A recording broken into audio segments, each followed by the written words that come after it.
Hi friends, ఆసక్తికర ప్రదేశాల గురించి తెలుసుకోవాలనే అభిరుచి మీకుంటే ఈ వీడియో చూడండి. ఇది వరకు కొన్ని ప్రాంతాల్లో ఎవరైనా తప్పు చేస్తే వారిని ఊరి నుండి వెలివేసే పద్ధతి గురించి మీరు వినే ఉంటారు. పురాణాల్లో అలాంటి వారిని రాజ్య బహిష్కరణ కూడా చేసేవారు. కానీ ప్రపంచాన్నే వెలివేసిన మనుషుల గురించి ఎప్పుడైనా విన్నారా?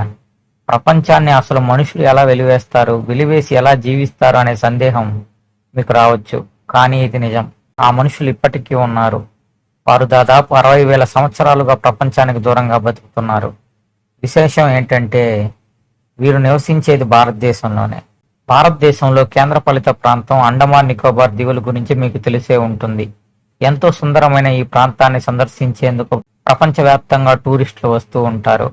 బంగాళాఖాతంలోని ఈ దీవుల్లో కొంత భాగం ఉత్తర సెంటినెల్ ద్వీపం అనే ఉష్ణమండల ద్వీపం ఒకటి ఉంది. ఈ ద్వీపం సుమారు 60,000 సంవత్సరాల నాటి మానవ తెగకు నిలయం. ఆసక్తికర విశేషాల గురించి విన్నప్పుడు వాటిని ప్రత్యక్షంగా చూడాలనే కుతూహలం చాలా మందికి ఉంటుంది. అలా ఈ తెగ గురించి తెలుసుకొని వారిని కలిసేందుకు ప్రపంచ దేశాల ప్రజలు చేసిన ప్రయత్నాలు విఫలమయ్యాయి. వాస్తవానికి వారంతా అనేక చేదు అనుభవాలను ఎదుర్కోవాల్సి వచ్చింది.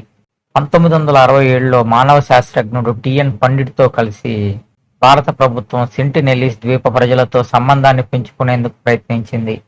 వారు ఈ తెగకు కొన్ని బహుమతులను వదిలి స్నేహం కోసం ఎదురు చూస్తున్నట్లు సూచనలు చేసేవారు. కానీ అక్కడి గిరిజన తెగ ప్రజలు మాత్రం ప్రభుత్వ ప్రతినిధులపై తిరగబడి మల విసర్జన భంగిమలో కూర్చునేవారు. ఈ సంజ్ఞ స్పష్టంగా అవమానించబడడానికి ఉద్దేశించబడింది. మళ్ళీ 1970లో పండిట్ బృందం మరోసారి సెంటినెలీస్ ను సంప్రదించే ప్రయత్నం చేసింది. మీతో స్నేహపూర్వక సంబంధాల కోసం ప్రయత్నిస్తున్నట్టు సూచనలు చేసిన వారు నమ్మకుండా దాడికి యత్నించారు. సెంటినెలీస్ తెగ ప్రజలు బయటి వ్యక్తులను తమ ద్వీపంలోకి ఎట్టి పరిస్థితుల్లోనూ అనుమతించరు. అలా ప్రవేశించిన వారిని చంపకుండా వదిలిపెట్టరు. 2004 సునామీ భారతదేశంలో అనేక తీర ప్రాంతాలను నాశనం చేసింది. దీంతో సెంటినెలీస్ ద్వీపంలో ప్రజలకు సాయం చేసేందుకు ఆహార ప్యాకెట్లను వదిలేందుకు ప్రభుత్వం భారత కోస్ట్ గార్డ్ నుండి హెలికాప్టర్లను పంపింది. వీటిని చూసిన తెగ ప్రజలు వాటిపై బాణాలతో దాడులు చేశారు. 2006లో చేపల వేట కోసం 2 భారతీయ మత్స్యకారులు ఈ ద్వీపానికి దగ్గరగా వెళ్లడంతో సెంటినెలీస్ ప్రజలు వారిని చంపి ఇతర ప్రాంతాలపై తమకున్న విరక్తిని చూపించారు. 2018లో కూడా ఇక్కడ ప్రజలకు మతబోధ చేయాలని వెళ్లిన జాన్ అలెన్ అనే అమెరికన్ క్రైస్తవ మత ప్రబోధకుణ్ణి కూడా సెంటినెలీస్ దారుణంగా హతమార్చారు. ఈ విధంగా సెంటినెలీస్ తెగ తమకు ప్రపంచంతో సంబంధం లేదని, తమను ఇలాగే ప్రశాంతంగా వదిలేయాలని పదే పదే ఆచరణాత్మకంగా తెలియజేస్తుండటంతో భారత ప్రభుత్వం వారి అభ్యర్థనను అంగీకరించింది. ప్రభుత్వం ఈ ప్రాంతాన్ని దూరంగా పర్యవేక్షిస్తూ ప్రజలు ఎవరూ ఈ ద్వీపానికి 3 కిలోమీటర్ల పరిధిలో ప్రయాణించకూడదని, అక్కడ ప్రజలను కలిసేందుకు ప్రయత్నం చేయకూడదని, ఇది చట్టరీత్యా నేరమని ప్రకటించింది. భారతదేశ రక్షణలో ఉన్న ఈ ద్వీపం భూమిపై ఆధునిక నాగరికత ప్రభావం ఏమాత్రం తాకని ఏకైక ప్రదేశంగా మిగిలిపోయింది.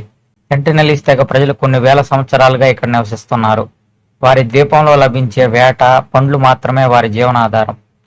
ఈ తెగ ప్రజలు ఎప్పుడు బయట వారితో సంబంధాలు పెట్టుకోవడం కానీ, బయట ప్రాంతాలపై దాడులు చేయటం కానీ చేయరు. ఎవరైనా వారి ద్వీపంలోకి ప్రవేశించినప్పుడు మాత్రం తమ భద్రతకు ముప్పు వాటిల్లుతుందనే భయంతో దాడులు చేస్తుంటారు. ఈ తెగ ప్రపంచానికి దూరంగా ఉండటం వలన అనేక ప్రకృతి విపత్తులు, అంటువ్యాధుల బారిన పడి తుడిచిపెట్టుకుపోతున్నట్లు తెలుస్తుంది. ఈ ద్వీపంలో సెంటినెలీస్ తెగ 300 నుండి 400 మాత్రమే ఉన్నట్లు అంచనా.